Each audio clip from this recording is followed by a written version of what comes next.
binanata na si Vice Ganda dyan sa Senado. Ang sabi ni Senator Marcoleta, napakawalang hiya nung tao na yun. Napaisip ako sa sinabi ni Senator Marcoleta. Sino yung tao na yun? Na nabanggit tao daw na yun. Tao. Teka lang, tao ba yun? Ako'y nagtatanong lang. O eto, panoorin po natin si Senator Marcoleta kung saan inunahan siyang laitin ni Vice Ganda. Ay sana mapatawag dyan. Kasi yung online sugal na pinag-usapan dyan sa Senate hearing na dapat iban, ay nagpo-promote din pala si Vice Ganda at sponsor pa dyan sa concert niya kung saan nanlalait at nambabastos siya. Anong gawain yung mga yon? Gawain ba ng mabubuti yon?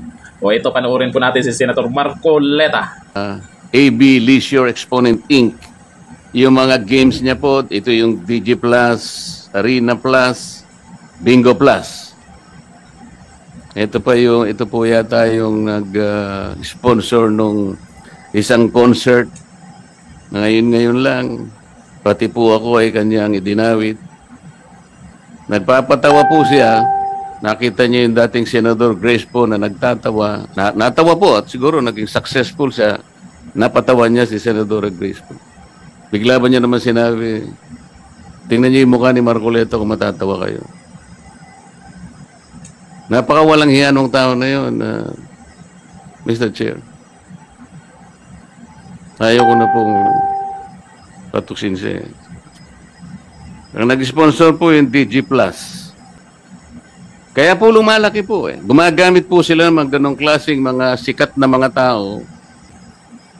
Napapansin nyo yung katabi niyang senador, napapalingo din dahil sa ginawa ni Vice Ganda. At kilala naman po natin, yung si Vice Ganda, mahilig manlait talaga yan. Akala mo naman hindi talaga siya kalait-lait kung walang makeup at walang wig.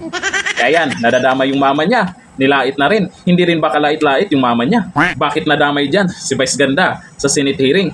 Usapan po ng pagban ng online sugal yan. At dapat nga patawag din si Vice Ganda dyan. Marami din pong naalok yan. Promote ng promote, wala siyang pakialam kung ano yung resulta, basta mabayaran siya. Alam po natin kung gaano kalaki po ang binabayad ng mga nagpapapromote niyan. Depende kasi yan sa laki ng followers mo. Kami, maliit lang yung followers ko sa Facebook, pero malaking halaga po yung inaalok. Iniisip ko naman, oo nga, malaking pera yan. Paano naman yung pag-aalok ko? Paano naman yung pamilya nila kung merong negative na resulta yung pagpo-promote ko? Di wag na lang. Pero yung iba, mayaman na, nagpo-promote pa. Yan yung mga taong nagpo-promote niyan, wala silang pakialam kung anong mangyari sa inyo.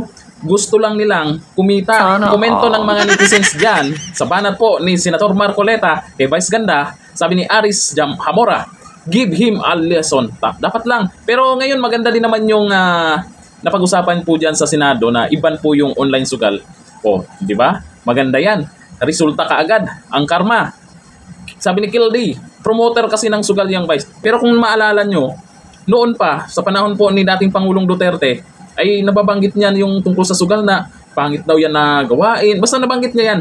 Kasi sa panahon po ni dating Pangulong Duterte, hindi pa po yung online sugal na yan. Meron dati, yung kung saan po ako naging empleyado, pinaklose niya. Pinaklose niya yon. Tapos, merong binuksan ulit pero malayo sa eskwelahan at sa simbahan. Nung pandemic, may pinaklose po siya ng mga larong ganyan. Pero wala pa po sa cellphone yan. Ngayon lang Ngayon lang nag-boom yan. Kaya yung mga mukhang ganyan, kahit may ganyan, nagpro-promote agad, walang pakialam kung ano yung negative na mangyayari sa mga supporters niya, sa mga followers nila. Sabi ni Ricky Boy, sana madimanda si Vice Ganda. Lakas ang loob ni Vice Ganda kasi yung mga ganyang gawain, pag nadimanda, mabilis lang pag may pera. Di ba? Multa-multa lang o kung ano magkano man. Sabi ni Clay Comoto, bigyan mo ng leksyon, Senador. Mamimihasa na yung kabayo. Anong kabayo? Ang sabi dito ni Senator Marcoleta, napakawalang hiya nung tao na yun. Baka magkaiba yan. Kasi sabi niyo, kabayo, tao. Ni kailan hindi naman naging tao yung kabayo. Di ba? Magkaiba yun.